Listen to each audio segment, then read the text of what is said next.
אז ברוכים הבאים למושב על מגילת אסתר במחשבה ובתרבות היהודית.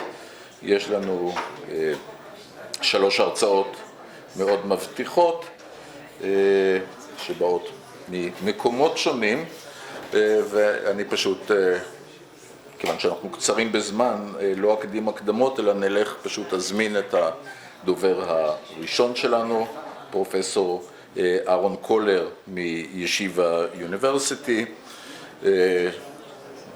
אהרון קולר, שאת הספר שלו על חז"ל ומגילת אסתר הוא יסוד מוסד למחקר בתחום הזה, ספר שיצא בקיימברידג' ב-2014. מאז הוא... מה? מה אתה אומר? אתה לא מקדים. זה הקדמה ש... זה הצגה. לא, אין לי הקדמה למושב, כלומר, אני לא אספיק, אבל כן, להציג אותך לכבוד לי, אהרון, אם מותר לי. מאז אהרון הוסיף עוד ספר על, שוב, ספרות תנכית, במקרה הזה על העקדה והמשמעות שלה בחשיבה יהודית מודרנית, ספר שיצא ב-2020. הוא גם ערך עוד ספרים רבים וכתב עוד, והוא עכשיו כותב בכיוון אחר לגמרי, היסטוריה תרבותית של האלף-בית, שזה נשמע מסקרן מאוד, אבל נחכה לכנס שבו הוא יציג את הדברים האלה. אהרון היה מרצה אורח באוניברסיטה העברית, ובמקביל, או לא במקביל, גם במכון אולברייט, בבניין היפהפה הזה בשייח' ג'ראח, שוב של מחקר של המזרח הקדום. הוא היה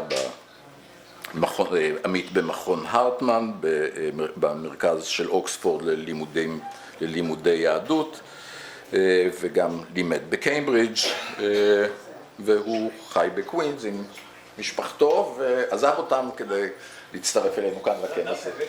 וואו. טוב. Thank you very much.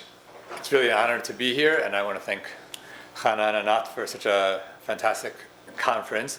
I actually want to pick up on something that Menachem mentioned briefly and said he didn't have time for, so I'm going to try to and that's the question of the diasporic galutit aspect of the Megillah.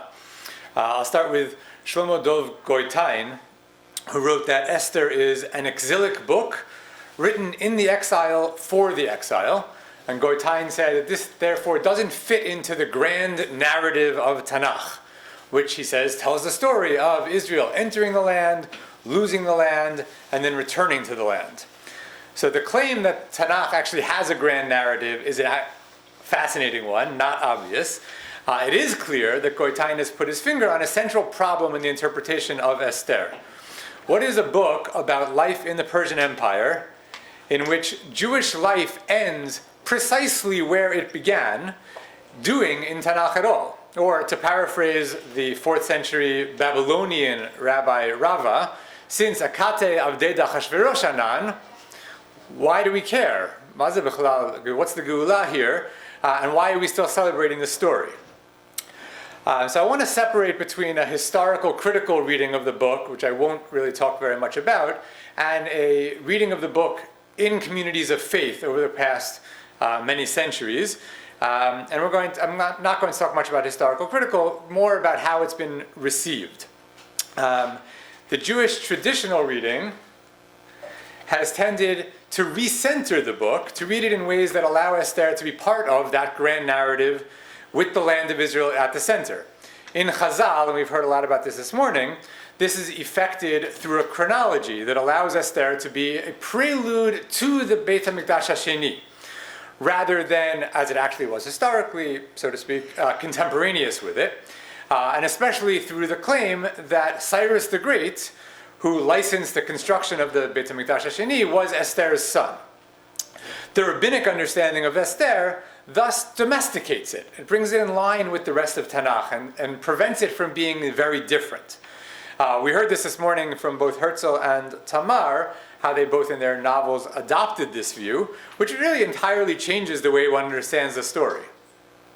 In this paper, I want to sketch some of the ways in which this diasporism, this galutiut of the Book of Esther, has been dealt with by Jewish readers in the 20th and 21st centuries.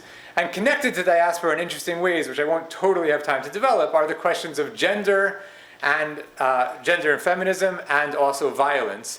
And so I'll touch on those more briefly towards the end. I do have to just emphasize 3 preliminary points before I get into it. First, the Book of Esther, as we've heard, has been central to the Jewish consciousness to a degree far greater than other biblical books over the last 2,000 years. So I don't have to document this because you all know it. But if you think, for example, of other books in Ketuvim, like Divrei Yamim, which essentially no one knows. Even if you compare it to something like Daniel, where most Jews do know the story of Daniel and the lion's den, but most Jews do not know that that story is in Aramaic, which means that it's not experienced textually. It's a story. They know it as lore. Whereas Esther, because of its intense liturgical use and performance and artistic tradition, is something that Jews have been confronted with all the time throughout the generations. And so it's much more central to the Jewish consciousness. It's not something that can be ignored or avoided. Jews everywhere at all times have grappled with Esther. That also means that Jews are constantly, and this leads to my second point, constantly engaged in a 3-way conversation between the text itself, the interpretive tradition, which is always engaged selectively, but is always engaged, and the reader and the reading community. And those 3 voices, so to speak, engage in a conversation. No one side is allowed fully to dominate, but none of the sides can be ignored. And this is something that we'll see in practice, although I'm going to sort of sidestep theorizing that too much. Finally, the modern engagement of the text, like the pre-modern engagement really, is multi-generic. So visual arts, poetry, drama, prose. My presentation here is going to be selective. I'm unfortunately not going to be able to deal with all of that. And especially with the modern media, there's actually, the YouTube presentation was great. There's actually just too much to document at this point.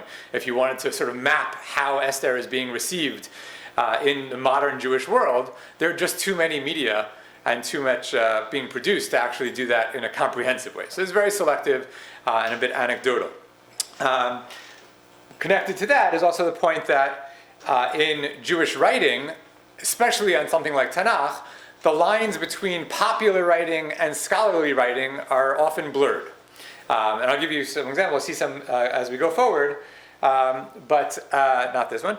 But for example, Professor Yonatan Grossman, who teaches somewhere one of these buildings, has an excellent book on Esther in both Hebrew and English that started as an online series for the religious seminary Yeshiva Har Etzion.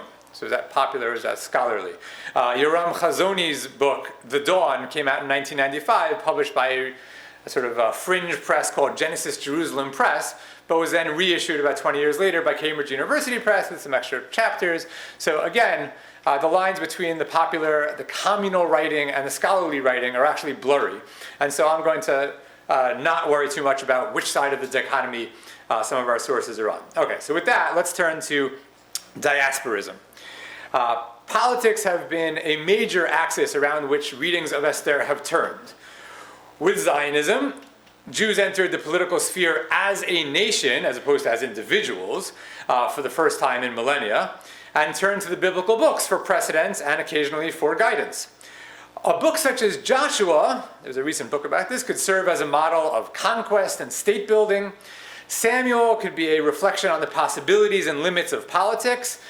But Esther seemed to be a celebration of powerlessness, of mere survival in a capricious and rudderless world. So what would we do with that?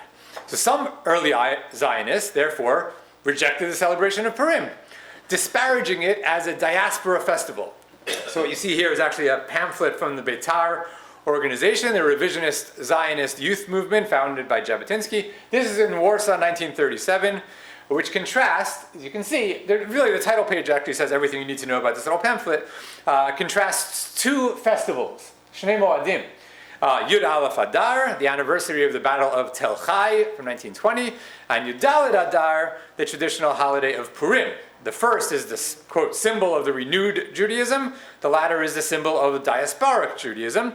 And as a result, the pamphlet, which is in the National Library, urges people to downgrade or even cancel Purim and build up the celebration of Tel Chai instead. Arthur Szyk, who was mentioned earlier, was also a revisionist Zionist. He reacted to Esther differently in the modern context. So Szyk, who was renowned for all sorts of things, including his anti-Nazi cartoons before and during the war, created two full illustrated versions of Esther, one in Paris in 1925, and the other post-war in New York in 1950. He also illustrated Esther numerous times in other works I won't worry about right now.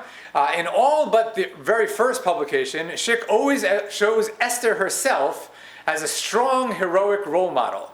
Precisely what, and now he's actually talking, in light of the threats facing Jews in Europe and the crying need to establish a Jewish homeland in Palestine. So instead of downgrading Purim, like his Polish revisionist contemporaries, Szyk reevaluated it as a festival of Jewish strength. One remarkable image, which Noah already showed, shows the hanging of Haman, identified as a Nazi with a uniform and swastika. One thing to add to what Noah said earlier is that the bureaucrat sitting at the desk, observing the hanging, is Szyk. He's watching and writing a copy, you can see very clearly, of the book of Esther itself. So by focusing on the end of the book, Szyk shows Esther as a story of Jewish military triumph. Now, religious Zionist interpreters, because they have those dual commitments to traditionalism and to Zionism, can't easily either reject Esther or easily accept its focus on the diaspora. So one line of thought that developed in the state is to take the diasporic perspective to be satirical. As far as I can tell, this approach originated with Yoel Ben Nun, who's a multifaceted thinker, scholar, activist, and it's really unfair to pigeonhole him too quickly, but I have to say he's a student of Tzvi Yehuda Kook and a founder, originally co-founder of Gush Emunim. Among other activities, also a close confidant of Prime Minister Rabin, and after Rabin's assassination, broke with the settler movement, so complicated, but he is emphatically a religious Zionist. To take one textual example from Ben Nun's analysis, many commentators have observed that the description of the Persian palace in chapter 1 of Esther echoes the tabernacle and temple from the Bible, from earlier in the Bible. What's the import of those parallels? So this is from the International Critical Commentary from 1908 by Lewis Patton, who makes that point. So that's an observation that textual commentators have made often.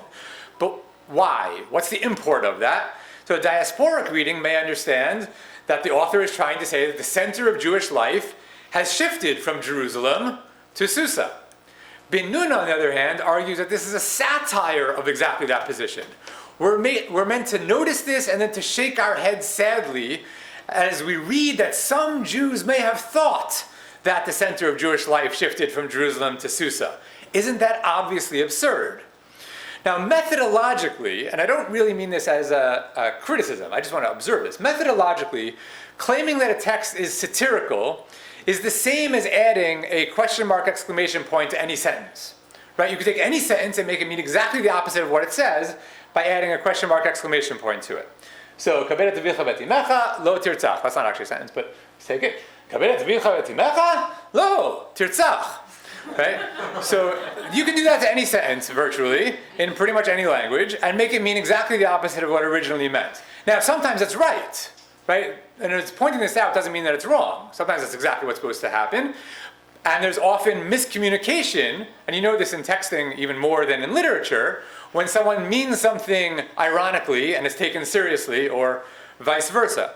So the claim that it's satirical isn't on its face a bad claim. It's an unprecedented claim that Ben Nun made. Ben Nun does have many followers in the religious Zionist community. I know only a handful. This is a popular website, again from Yeshiva Tzion, Menachem Liebtag, Yonatan Grossman, in a much more sophisticated way, does follow this sort of broad approach, taking Esther as a ironic ironic book. And actually a book that's for sale by Michael Eisenberg, who, which is not, the book itself is not ironic, the book itself sort of hits you over the head, and I like the advertising here. If you live in America, this is a must-read. If you thought that the book of Esther is about a glorious victory, think again.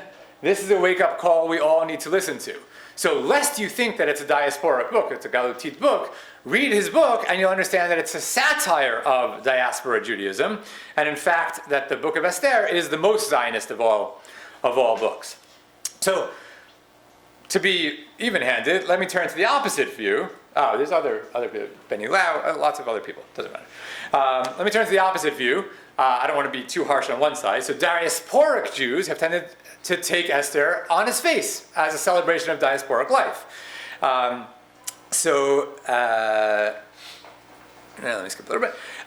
Daniel Boyarin writes, Purim is the holiday of diaspora. It is the only Jewish holiday that celebrates an event which took place in the diaspora, and as such, a key symbol of Jewish culture. For diaspora has been the primary cultural feature of Jewish existence for more than 2,000 years. I assume that Boyarin's politics are well known. He's recently the author of the book called The No State Solution, a Jewish manifesto. But one doesn't need to be an anti-Zionist to take the book as diasporic. I did that. So did Michael Fox, who's a Reform rabbi, more importantly, a professor of Bible at the University of Wisconsin, now emeritus. So we have some similar readings of the politics of the book. I should say that I live in the US. My parents live in Israel. And when my dad first read a draft of this, so it was published in 2014, so about, 10, 12, 13 years ago, he wrote me one line in an email. He said, "I see you're trying to use Esther to justify your lifestyle choices." And that's a reasonable way of seeing things. I'm just as guilty as any other reader. I could offer a long account as to why I think my reading is not solipsistic, and why on historical critical grounds it's better than some of the others, but the point's well taken, and the challenge to the interpreter is a profound one. How do you free yourself from your biases? 5 minutes, right? Okay. Of course, all right, let me skip a little bit. So let me turn briefly to the questions of gender, and then very, very briefly just touch on violence and militarism.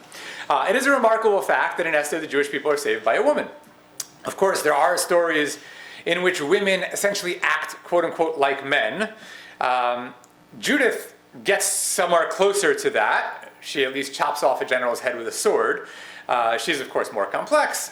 But Esther is different. She never wields a sword and instead uses only her words and her access, which in part, of course, relies on her sexuality, to effect the national victory. So what to do with such a feminine hero? And this is a problem for many readers, including some feminists. Much like the Guerrilla Girls in the 1980s who asked, do women have to be naked to get into the Met Museum? One could ask, looking at Esther, Judith, and Yael, do women have to be sex objects in order to be biblical heroes? And indeed, there is a woman in chapter 1 who seems to be quite disrespected. And that, of course, is Vashti. Rachel's poem this morning described this quite poignantly. In 1976, the psychologist Dr. Mary Gendler advocated for the restoration of Vashti, not to the throne, but to Jewish memory, as a Jewish hero, because she was the first woman to say no. I should say, as I sort of quickly go through this, that there are actually readings among the Rishonim, so in the 12th century France, there are readings of Vashti who also take her to be simply noble and principled. Say, like, there's no way I'm showing up to a party of drunk men as the queen. That is way beneath my dignity to do. So there's when we talked about the tradition, there are traditional voices that say similar things as well. But of course, there are segments of Jewish society in which the feminist revolution has produced more of a backlash than an advance. In the pages of the conservative publication Commentary, the abandonment of the tradition of the heroine of Esther was lamented, and argued that the valorization of Vashti is a betrayal of a Jewish tradition. Deeper in ultra-Orthodox society, you can find that girls are taught that Vashti represents non-Jewish women in general, who stand for vanity, materialism, and superficial beauty, while Esther stands for the Jewish feminine values of modesty, simplicity, and inner beauty.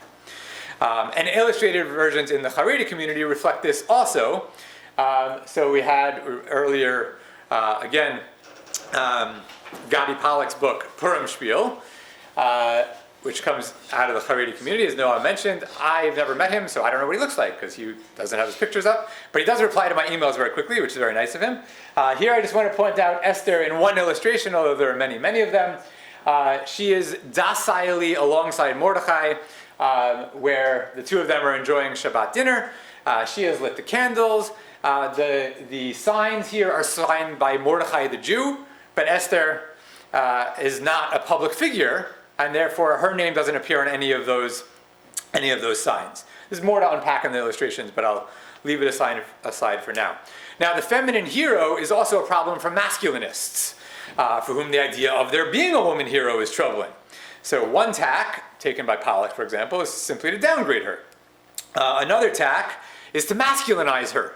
The militant Rabbi Shlomo Aviner describes Esther repeatedly with military imagery, and I'll just quote one line. "Now she is in the mud. She is like a soldier lying on the barbed wire while the others walk over his back." So it's in Hebrew, but the gender is in fact there. The militaristic imagery and the masculine gender are not accidental. For Aviner, Esther is redeemed by being a military man. That's why she's a good Jewish hero. And going back to something that Menachem mentioned in passing, he also casts the conflict between the Jews and Haman in contemporary light as between Israel and Palestinians. So I'll end with just two quotes, which I think bring some more issues to the table and then sort of wrap them up. One from Samuel Sandmel, who is a Reform rabbi in addition to being a biblical scholar, who wrote that Esther at first seemed to me at one time to have no place in Scripture, but after the Holocaust, I changed my mind. Hitler was Haman. The generation of those who were adults in 1932 discovered that the legends about the age of Xerxes came to be a traumatic modern experience. And the second quote is from Emil Fackenheim, the German-Canadian rabbi and philosopher, who asked, and this is, I think, a key question for thinking about Esther, what if this once strange book in the Jewish Bible had to be moved from the periphery to the center, so as to provide the new principle uniting the whole? And this, I think, provides a nice coda to the questions, and I will end with this. What in a text is central and what is peripheral? What is negotiable and what is non-negotiable? And the same questions have to be asked about the tradition and about the readers. So as a reader, what in my identity and my values is central and what is peripheral? What is negotiable, what's non-negotiable? It's overly simplistic to think of a text like Esther as simply a Rorschach test. Interpretations are much more interesting than simply projections of the readers onto the canvas of the text. Instead, there is a constant back and forth between the text and the readers, mediated, colored, and sometimes adjudicated by tradition. The result of all of that is what we call interpretation. So thus, the methods that have been used so successfully in studying the history of interpretation in the Middle Ages and other periods can also be deployed to study modern interpretations, even our own interpretations, with, I think, really interesting results. Thank you very much.